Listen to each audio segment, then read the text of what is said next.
Okay, picture this. You're trying to buy something online. It could be a new phone, a vacation, maybe even just some shampoo. But before you know it, you've got like 15 tabs open, you're comparing specs you don't really get, and you're just drowning in a sea of 5-star reviews, limited time deals, and expert recommendations. It's a lot, right? Well, that feeling, it actually has a name. Researchers over at Google call it the messy middle. And honestly, it has completely rewired how we all make decisions. So let's unpack what's really going on in our brains. So, the messy middle is this new reality of shopping. It's this wild, chaotic space filled with infinite information and unlimited choice.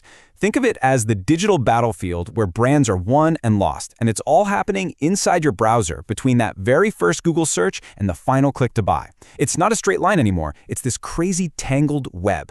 So how in the world do we navigate this chaos without our brains just completely short-circuiting? Well, it turns out we have this cool, built-in mental loop that helps us make sense of it all.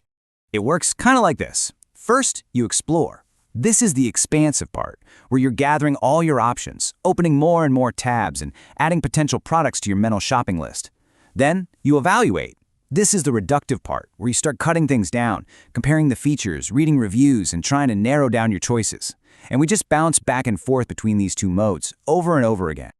But here's the crazy part. We think we're doing all this work to find the absolute #1 best product out there. But in reality, our brain is just trying to reduce risk. It's searching for confidence, and to get there faster, it starts taking shortcuts. And that brings us to these shortcuts. In behavioral science, they're called cognitive biases. These are these powerful, often unconscious mental rules of thumb that brands use to guide you out of that messy middle and right toward their buy now button. Let's take a look at the 6 most powerful ones. All right, let's break these down real quick. First, you've got category heuristics. These are just simple specs that make a decision easier, like only looking for unlimited data on a phone plan. Then there's authority bias. That's why a little expert recommended badge feels so reassuring. Social proof is a huge one. We're wired to follow the crowd, so we totally trust 5-star reviews and bestseller tags. The power of now plays on our impatience. I mean, who can resist same-day delivery? Scarcity bias creates that urgency with stuff like only 2 left in stock. And finally, the all-powerful power of free. Because, let's be honest, our brains go a little nuts when we're offered something for nothing. So just how powerful are these little mental shortcuts really? Well, to figure that out, Google's researchers set up this massive shopping simulation.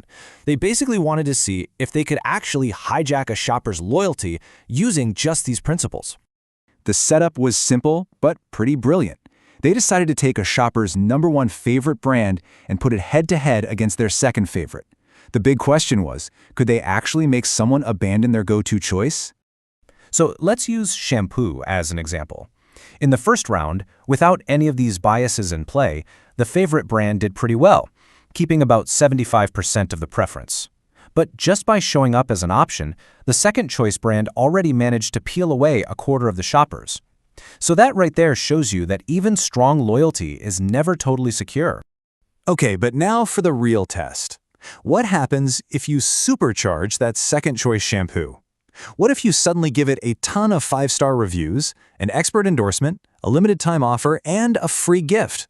Does brand loyalty even stand a chance? The results were just staggering. The preference didn't just shift, it completely flipped on its head. The supercharged second choice brand captured an incredible 90% of the shoppers. The once favorite brand? It was left with just 10%. This just perfectly shows how vulnerable our choices really are. Let that number sink in. 90%.